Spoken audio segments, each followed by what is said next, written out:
Welcome to SOS for Your Life, Emergency Wisdom for Everyday Life. I'm your host, Susie St. Angelo, and thank you for being here. Today's episode is called Redefining Joy, Choosing the Good Life Abroad. And my guest is Andrew Motiwalla, the founder of The Good Life Abroad, a company that offers immersive travel for people over 55 who want to live in Europe for a month or two. He has worked in the travel industry for over 30 years, and his first experience living abroad was through the Peace Corps as a Peace Corps volunteer in Central America. Well, this podcast is for you if you know you want to change something. Maybe it's your career, your health, or something else. And you might wonder if this is the right stage or age in life to make this change. And you don't know where to start. Well, maybe you're also that person stuck in analysis paralysis. I understand, I see, and I was you. But just stay tuned. Stay with me on this joyful podcast. This podcast and other ones, because you're going to find a step or two that you can take that will advance your life and just maybe make a little bit of a difference. So you can find this podcast on Spotify, YouTube, iHeart, Apple, and Amazon platforms. And remember to like, share, and subscribe.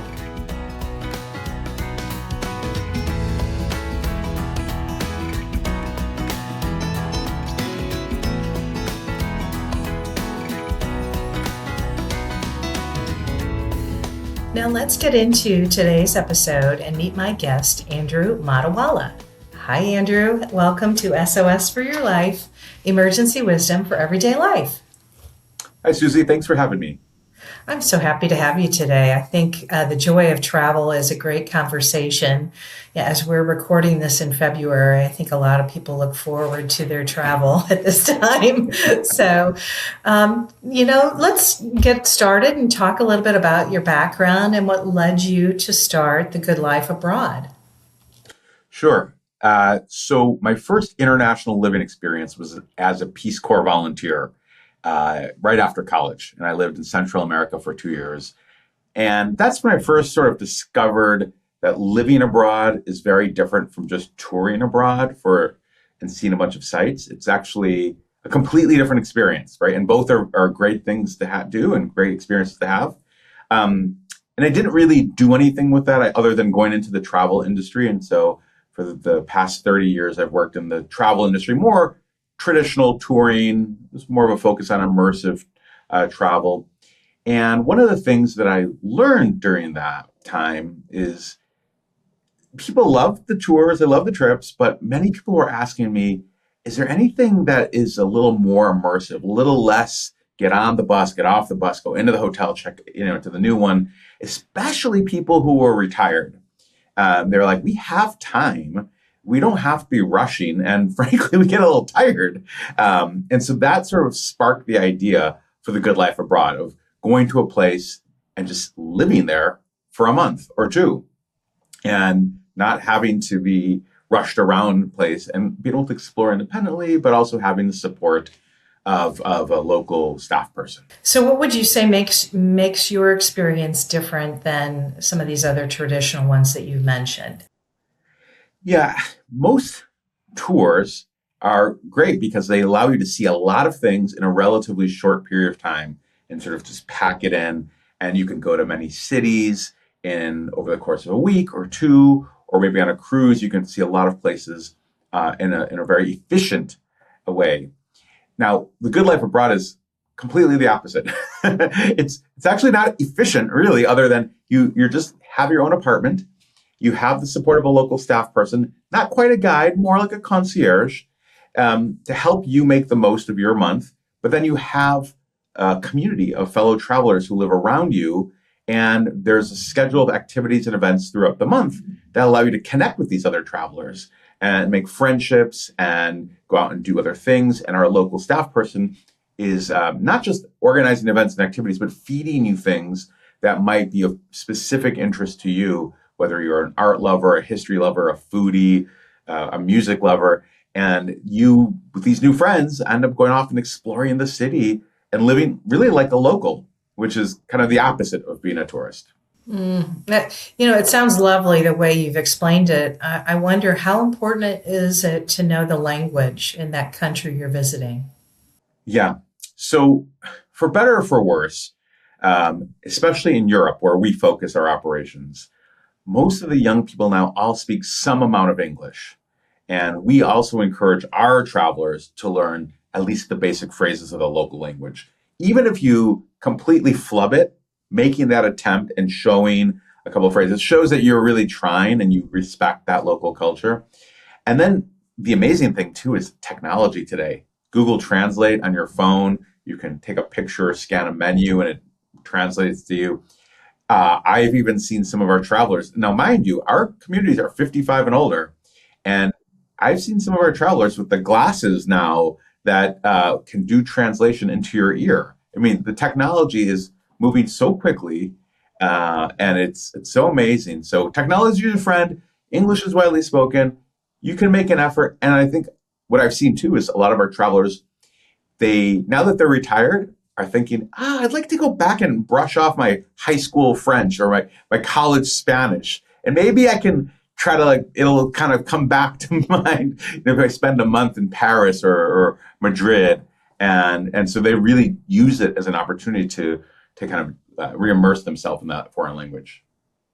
hmm Well, you've confirmed everything I've done so far in the short time that I've been traveling too.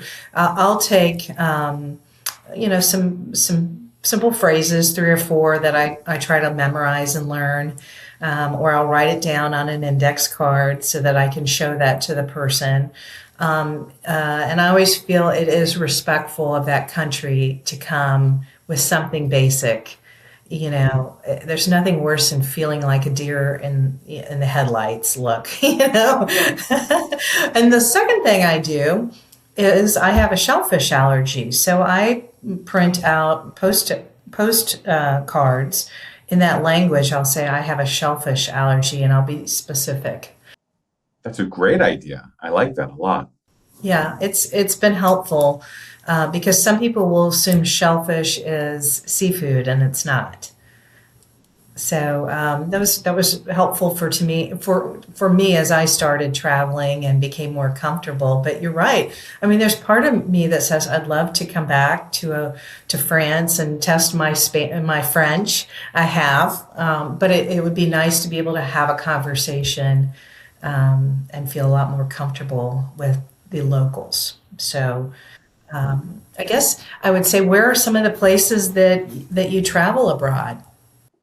So we're only in Europe, and we're in all the kind of usual suspects, the major European cities: Barcelona, Madrid, Paris, Lisbon. But we're also in some smaller places like Florence, Italy. We're in Palermo, Sicily. Vienna's a bigger city. Prague, Valencia, Spain. Seville, Spain. We're in Nice in southern France, which is a gorgeous place on the Côte d'Azur. And we're expanding. We're into Porto, which is a smaller city now, and Split, Croatia, often more in Eastern Europe, and Prague, I mentioned. So we're in about 23 cities across Europe. So if you've ever thought, I'd love to go live in Europe for a month or more, sort of, we should have most of the continent covered, but we're always expanding as well.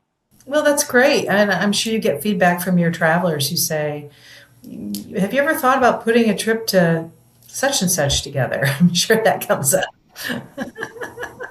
Yeah, it's interesting. We get a lot, and it's often an interesting trend is people wanting to go back and research their heritage. So we, in our program in Palermo, Sicily, I have a lot of Italian Americans who have roots in Sicily. And so now that, of course, begs the question, well, there's a lot of Irish Americans, and why don't we have something in Irish? So that's a big hole, and we have a big hole with no programming in Germany. So those are high on my radar that have been flagged by our own community who ask us those questions. Oh my goodness. That's great. I think a lot more people are interested in their genealogy and are taking an interest in where they came from. And I do have a friend who's done that, who's gone back to where her family came from. And I think that a lot more people are just interested in that. Especially some of this DNA testing too you do, and you find out where you're from. So I think that's interesting. So tell me how the name The Good Life came about and what do you consider a good life? So it's a great question, Susie. And it's funny because it actually started with a book. And I have to give credit to this book because the book is literally called The Good Life. And I was sort of in between jobs and thinking about what I wanted to do, especially as I got closer to retirement age. And I did some introspection. I read some books, and this was one of the books I read. And I thought, as I get closer to retirement, I want to make sure I go out with a bang. I do something that really makes me happy because throughout my career, I had a couple of jobs where I was less than happy. And this book, The Good Life, is basically the study from Harvard University. It's the longest running longitudinal study on happiness. And spoiler alert, the punchline is the thing that shows a common denominator of happiness across all these cohorts, across all these years, is relationships, healthy, positive relationships with other human beings. And that really stuck with me. It's this idea of community. Who is your community, especially later in life? And I saw that happen firsthand with my parents who moved from Chicago to San Diego, where I was with my kids, to come be the grandparents. But as my kids got older and went off, then the grandparents were sort of like, what do we do? We're alone. And the grandkids are off in college, and Andrew, you're traveling for work all the time. And they ended up moving to a 55 plus community, and their life transformed because they had community, friends. Their friends from back in Chicago were back in Chicago. So, but having new friends, having new activities, I could see the difference, especially in my dad, who was a little less physically mobile.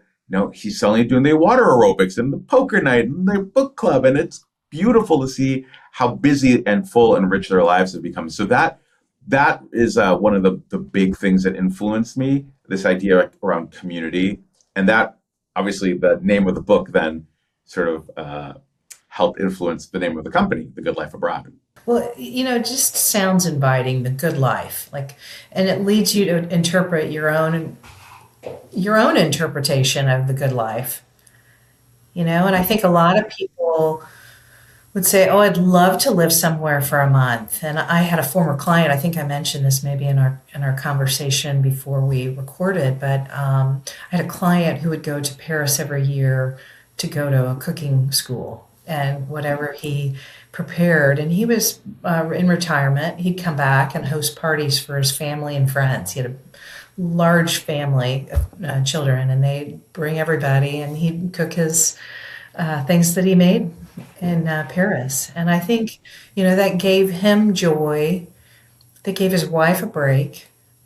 I think he came back just re-energized. I wonder if you have any, success stories of people's travel with you that you could share. That's a great example because you're right. The good life is different for everyone. And in fact, our program is designed with that in mind. It's designed to be a blank canvas, almost like a scaffolding, right? We have an apartment, you have fellow travelers who are nearby. You've got this person who supports you. We have events and activities. We even provide health insurance while you're abroad. But the canvas itself is blank.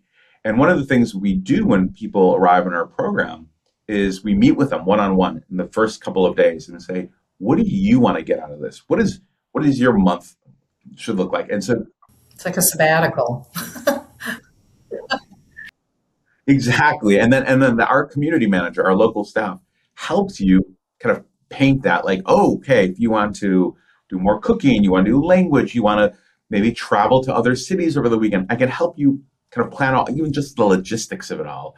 And that's really beautiful that you have now a local person who gets to know you, which is better than going on the internet and saying, what's the best thing? Like the best for who, right? And all sorts of random anonymous people on the internet. Everyone's got an opinion. But this, now you have a local staff person who really gets to know you. Okay, Susie, likes more of this and less of that, and they can help tailor that experience.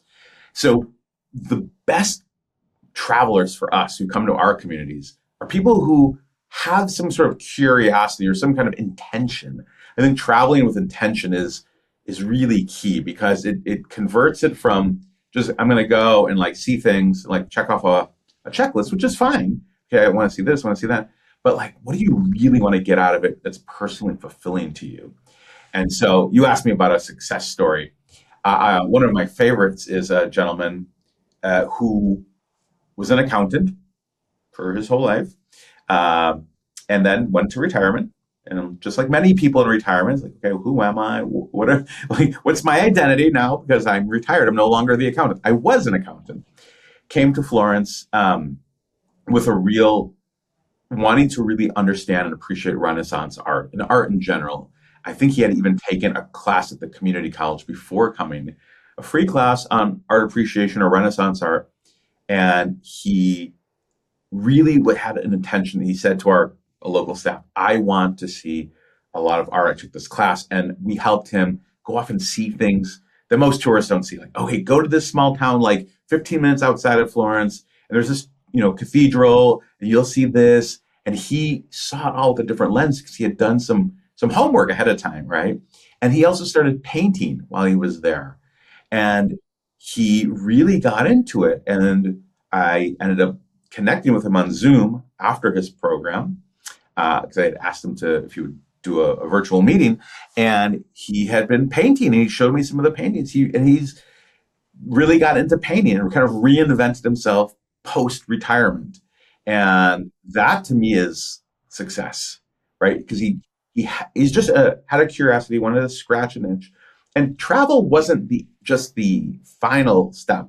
Travel was like an accelerant to help, fire along his interest and curiosity. I think travel, if you think back to like college study abroad programs that students take, they go and you could learn things in the classroom, but there's something about going to a place and learning about it in the environment where it's all happening that's really magical and takes it to another level. So I think that's for me success.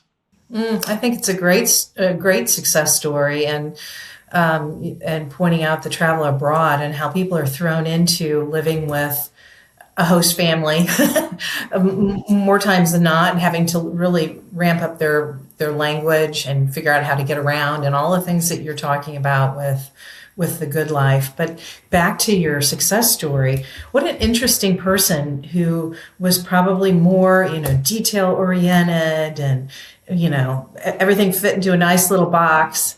And then he to The other side of his brain.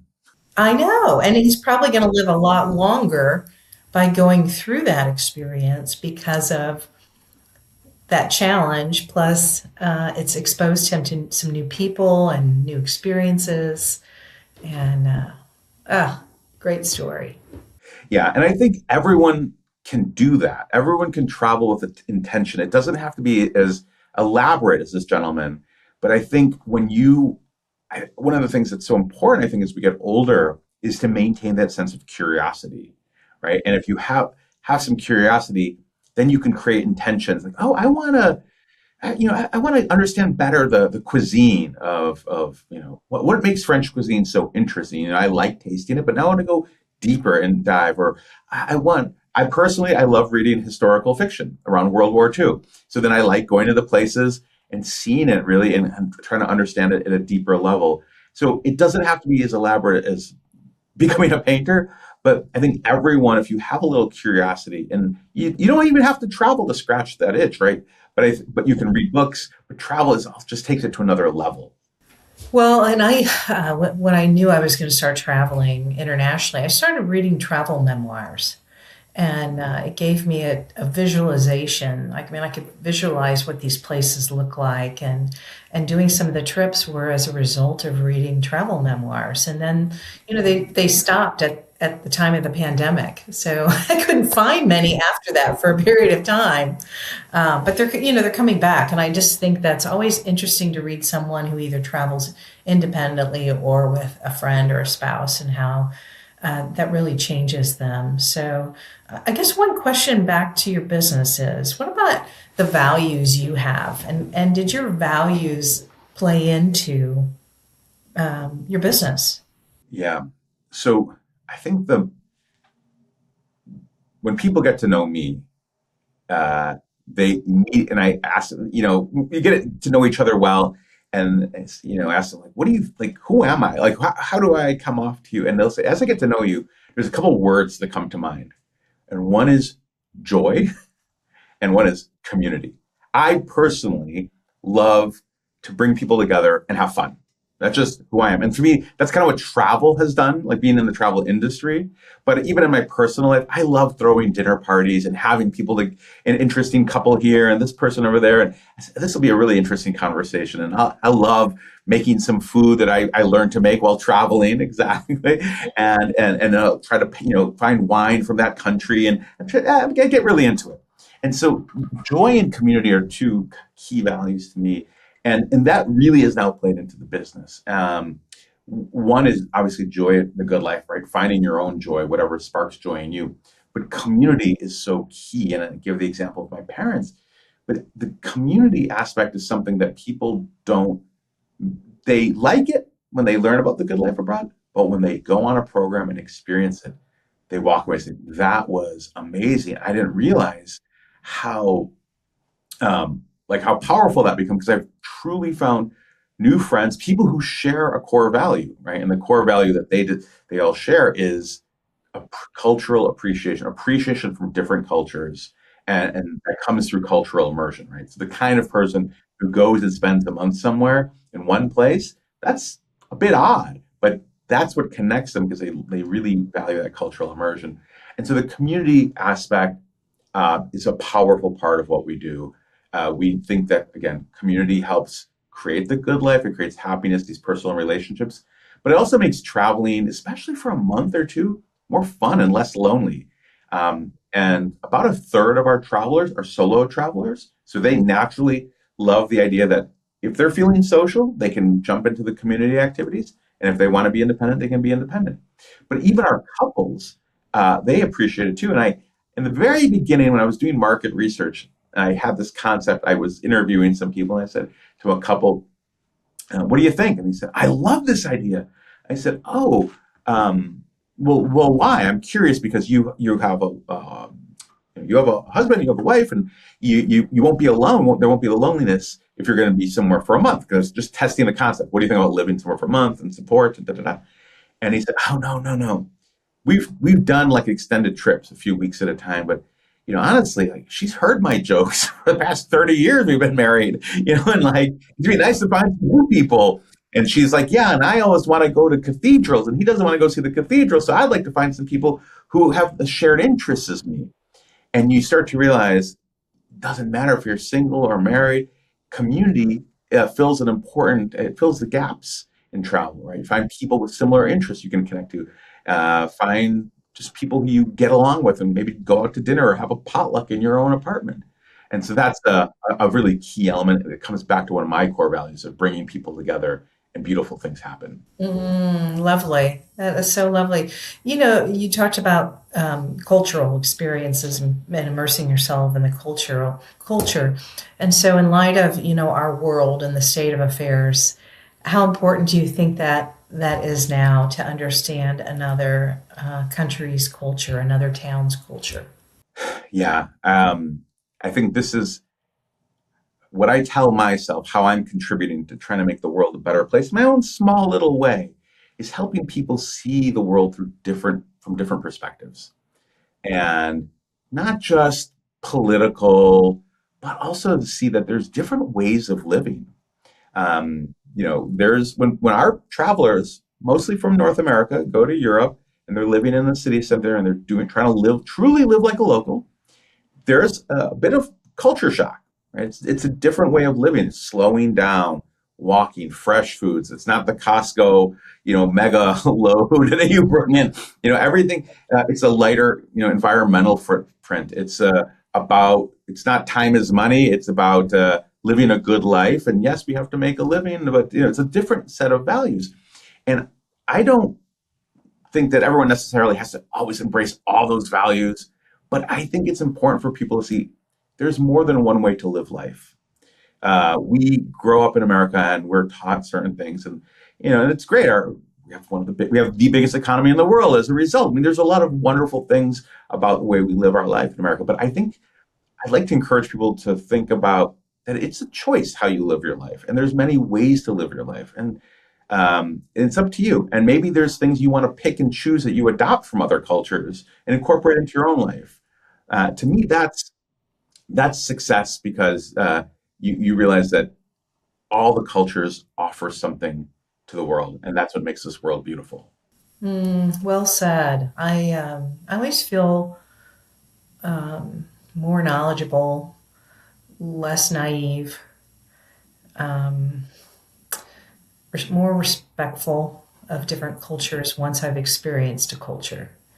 I don't want to be that ugly American, that goes over and is rude or doesn't speak the language or attempt to speak the language. And once what I have in the United States, I think we're intentional about going to Europe because we do want a different experience. We want to experience a different flow. And that's, sometimes a week in Europe is in one place might seem like that's a long time, but that's really not if you want to immerse yourself into that area. And I've had 2-week vacations that were such a blessing and a gift, but still, you leave wanting more and you say, I'm going to come back. I want to come back to that place. So you're offering that in a longer period. Yeah, and also what happens, and not just whether you travel in Europe, but I think whenever you travel anywhere in an immersive way, not just in a quick, cursory or superficial way, you also get some empathy for the place. And I don't know about you, but I come back and now I look at the news and go, what's happening in Spain, right? Like I see, well, how does maybe U.S. foreign policy impact Spain? These friends I made when I was just in Valencia for a month, and I go, I feel connected. I have friends. Like I care about these people in other places. So I tend to be a little bit more attuned to what's happening in the world in the way it affects other countries as well. And I think that it's different when you have a friend in a place than it's just some sort of, oh, it's some foreign land I don't really know about, or I know, theoretically I don't really care about. And I think that building empathy, and you realize that we are in a very interconnected world, especially with the things like the internet and everything affects each other. Is there one place that's affected you emotionally more than another place? I think one of the things um, that I'm seeing is sort of a lot of the things that are happening in the United States are not unique to the United States. Sometimes I feel like, oh my gosh, what's happening in the United States? Everything's getting crazy. And I now look across Europe and I see a lot of the same trends. And you start to realize there's sort of these macro forces at work. And they're going to play out slightly differently in different countries and in different timelines. And that has affected me profoundly. And I think there's a bit of a coarsening and a little less empathy and care towards people from other countries and cultures. And I find that distressing. And I think that's one of the things that gives me energy to really push this idea of immersive travel, because I think in my small way, that's building empathy one person at a time. And every friendship you can make across borders is one step in the right direction. Hmm. I think you're right. I think also smiling, smiling at people too, and not being so serious in any place where you're traveling. I think a smile can soften and can open a door, and I think, we just take everything so seriously and we've got to have everything planned and regimented. Not everybody's like that, but it's really nice when you can step back and take a breather and really just enjoy and be. And, I talk about joy as one of the contributors to our health. There's many factors that contribute to our health, and that's what this podcast is about. It's not just our diet and our exercise, it's our finances, it's our job, it's our home life, it's our cooking, but it's joy and what brings us joy. And I think a lot of people find travel to be joyful, you know. It should be, yes. Darn if, airlines and security try to complicate it. But once, they're making improvements. I mean, I have to say, there's certain places over in Europe that I've gone through security in seconds, and I was so impressed, you know, sort of a redemption, like, wow, that's great, I'm not waiting. I'm moving along, and any anxiety I felt has gone away.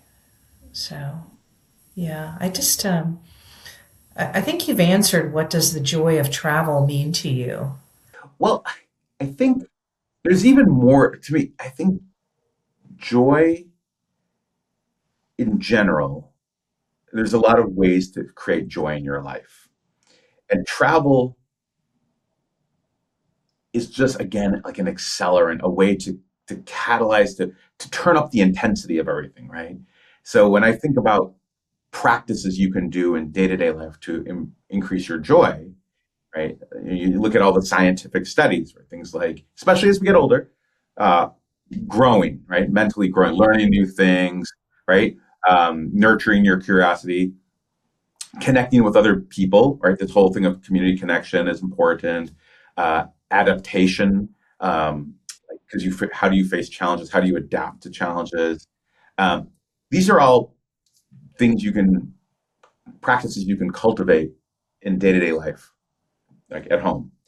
But when you travel, it takes it to a new level, right? The learning, everything is new suddenly, and there's all these factoids and languages and words and foods that are new, and the adaptation is taken to another level. Now I have to adapt to this.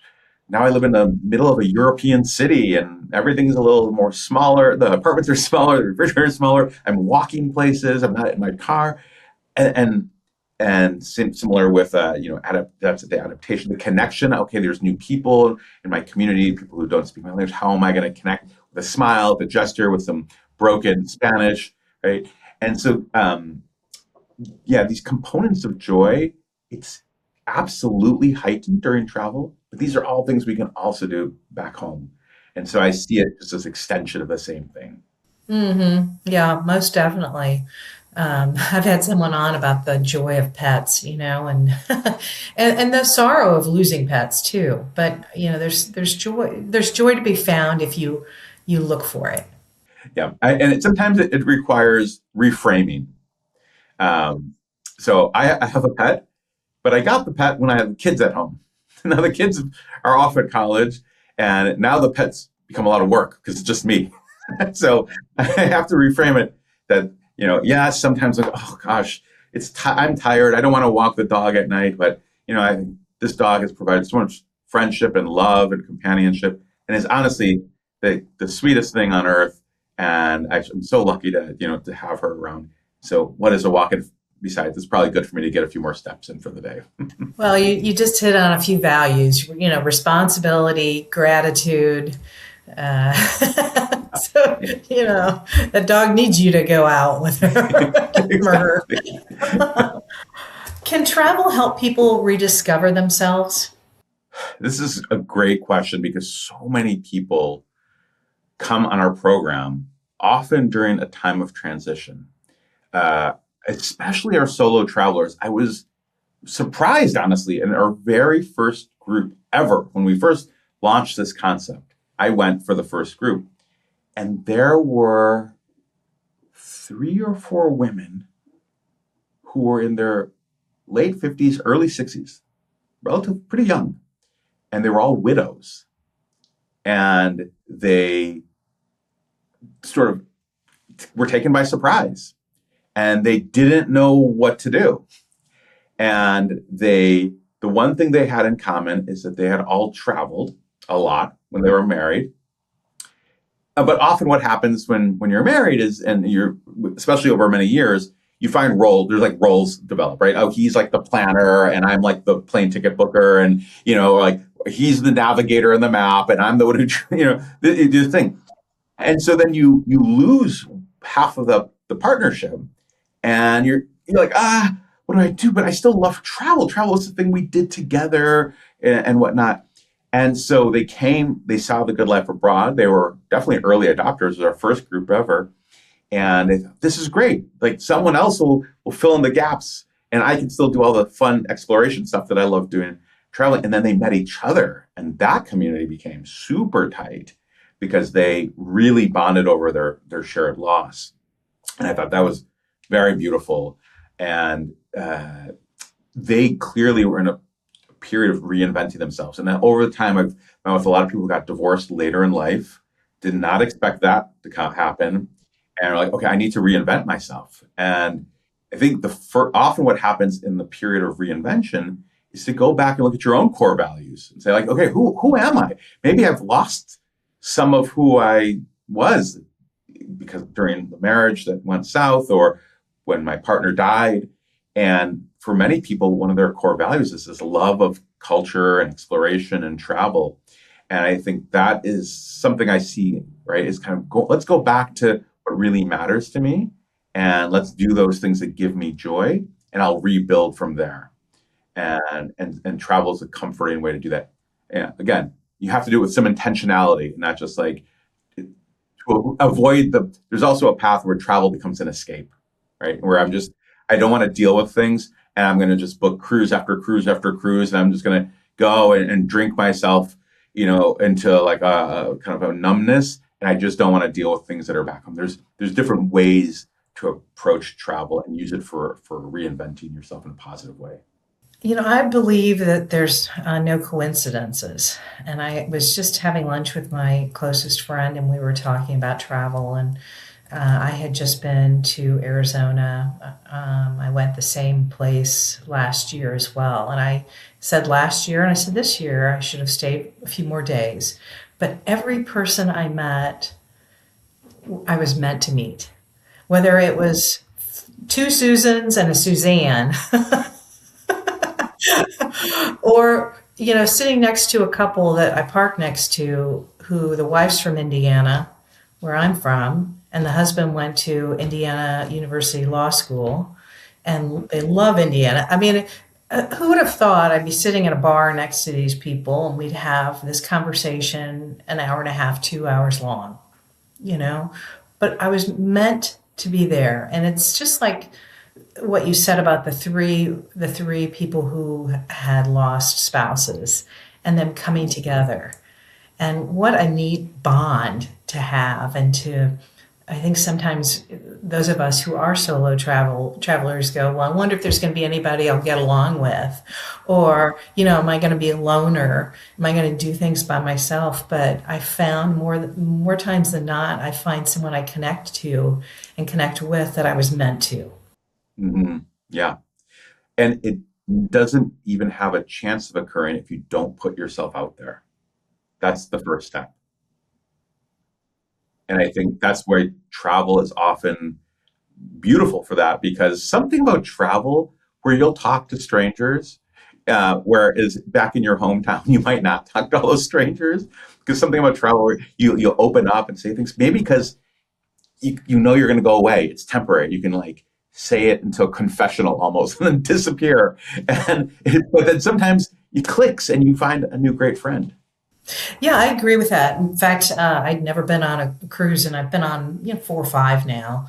But that first one was pretty magical because it was such a first. There was a lot of firsts that time, and I couldn't get over how many people, when you get on an elevator, you'd start a very short conversation, like "Where are you from?"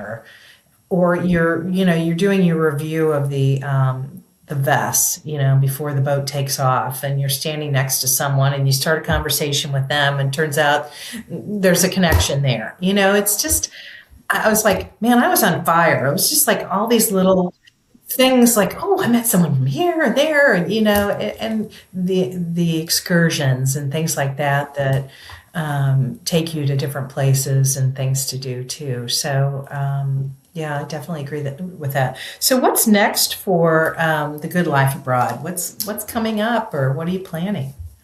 Well, we just launched a few new programs. Um, we launched, in addition to our month-long signature stays, we just launched something called a 2-week short stays. And we did this because people love going to the bigger cities and spending a month, but they also wanted to go to smaller towns. But we thought, hmm, spending a whole month in some of these smaller towns might be a little much. So we offered that, like in Lake Como, for example, in Italy. It's beautiful, but it's a small town. You can explore the lake, but 2 weeks is about right. So that's one thing. We offer a program type called solo traveler sessions, which are exclusively reserved for solo travelers to come together. And so you all live in the same apartment building in your own apartments, but really kind of again cementing that idea of a tight community with so other solo travelers. So obviously there's something in common there. And we are also going to be offering new destinations. I mentioned earlier we have a few different look countries where there are big gaps, so we hope to fill those uh, sometime this year. Sounds like a lot of good things in the hopper and something for everybody. Something for everyone, absolutely. What does living the good life really mean to you? For me, I'm a curious person. I have the intellectual itch all the time. I want to learn something. So for me, it's learning.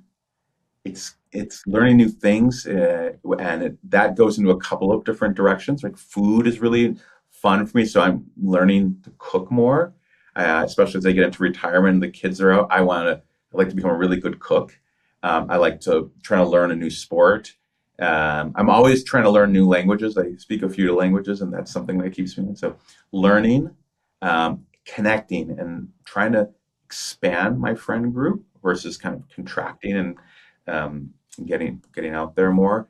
And that often comes through travel or trying to learn a new sport, right? You meet people that way, and also trying to give back, especially as I get towards retirement, maybe some more volunteering. Because I think that's the other thing we didn't get too into depth about, but giving back and just like you said, smiling, but being kind on a consistent basis. Um, I'm guilty of this. Like, I've been a professional my whole adult life. I've worked and I'm busy, and I sometimes just get caught up in it, and I forgot to just sometimes just be kind and nice to people on a daily basis. Be a little bit more mindful of that. I think that's something I also learned in France. You don't go into France and walk into a shop and tell the shopkeeper, "I'll have that." You start with bonjour, and you recognize there's a human on the other side of the counter, and they say bonjour, and then you go into your business, and when you leave, you say goodbye, and again, à bientôt, whatever. And there's something about remembering the humanity in these transactions, versus in sometimes in the U.S., I feel like we're just so about efficiency, like get in, get out, this, that, that. There's no words exchanged with the person checking you out at the grocery store. So I'm trying to be a little bit more mindful of that again. Like, hi, how are you? And so it's little things like that I'm trying to incorporate. I'm a pretty intuitive person, and sometimes I can read a room pretty quickly. I can pick up the energy of people around me, so I have to be very careful about the people I surround myself with. And I have to, um, I guess, how do I want to say this? Um, sometimes I have to put healthy boundaries up around that. But I know that when I go to the grocery store, for example, just recently I pick up other people's like sadness or frustration. I can just tell. And so I'll either try to make a joke or talk about the weather or something that gets them going. And I always leave feeling like, okay, hopefully that maybe put a smile on their face, or, that left them better than when I got them. I don't know, but it doesn't always work. But I mean, I always go into certain situations knowing, whatever you put out, you receive. Yeah, absolutely. My daughter, for a while, did something that I really love. We'd go out to a store, whatever, whether it's or a restaurant, and she would look for something and give a compliment. I really like those earrings. I really like that. That's a cool blouse or cool tattoo, whatever the thing was. And she did it regularly, and I really admire that. And I thought, okay, I can use that as well. and just put a little smile on someone's face. And it has to be authentic and genuine, but there's always something, usually. There is always something, and sometimes other people need to get out of their heads too. I mean, as much as we say we do, some of the people we're interacting probably are wanting that too. So Andrew, I always ask every guest this question: what's your SOS? What is one or two things that people are listening or watching this podcast can take away today from our conversation? Yeah, I think the number one thing I would like people to take away from this is that joy is a practice that you can cultivate in your own life. It's not just something that happens. It's not like the wind that kind of goes in different directions. Joy is something you can build in your own life. And it doesn't have to be travel, although I love it, but it's things like learning new things, connecting with other human beings, and giving back, giving a smile, giving a compliment, volunteering. It can be structured or unstructured.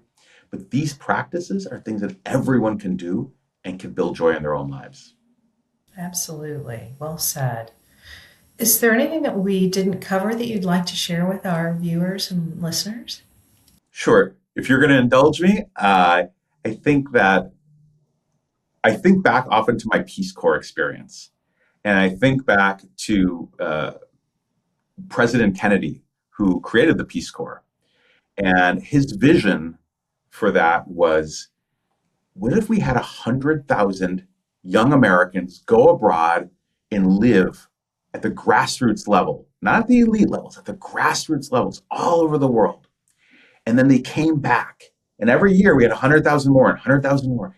And a lot of these young people would go into government and business. What would our world look like? What would U.S. foreign policy look like? That was President Kennedy's vision. Now, the Peace Corps never got to more than 20,000 volunteers in a year. And since then, lately, it's been much lower. But it doesn't, that aside, is like the Peace Corps doesn't have to do all the heavy lifting. What about just sending people abroad to immerse themselves in a meaningful way? And how can the power of immersive travel, of long, slow travel, change how we as a country see the rest of the world? And so I guess that's my parting thought about President Kennedy's vision and how that can live out in different ways, and thinking about that in our own travel. Well, and you're doing it one little piece at a time. I mean, I had several classmates who went into the Peace Corps and enjoyed their experience, but they knew they were going somewhere different. And it was a change from a very conservative liberal arts college in the Midwest, you know. Where was it? I went to DePaul University in Greencastle, Indiana. I visited it. Yeah. You did? I didn't go there, but I visited. It was very beautiful. It was, yeah. It's, I probably couldn't get in now. That's I probably know, right? not that I want to, but I probably couldn't. So, Andrew, where can our listeners and viewers find you if they want more information on the good life abroad?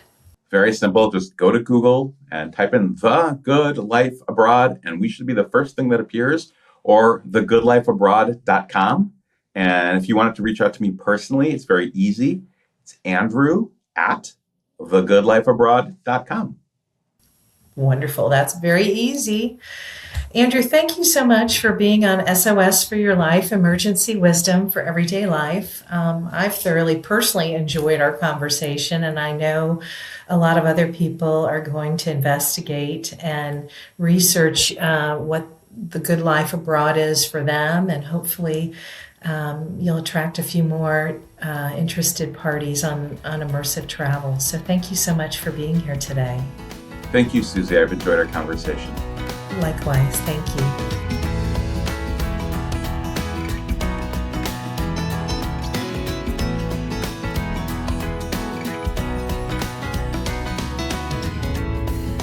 Well, friends, sadly, that's all the time we have today. Thank you for listening or watching SOS for Your Life, Emergency Wisdom for Everyday Life.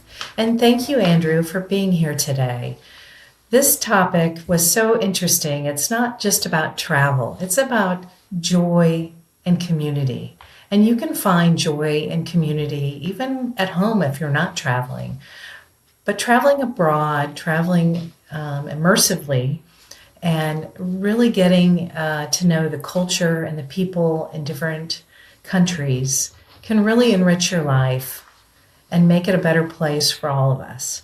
So I hope if you're listening or watching that you will take that step and consider traveling with an intention, as Andrew said. So you can find me or follow me on LinkedIn, Facebook,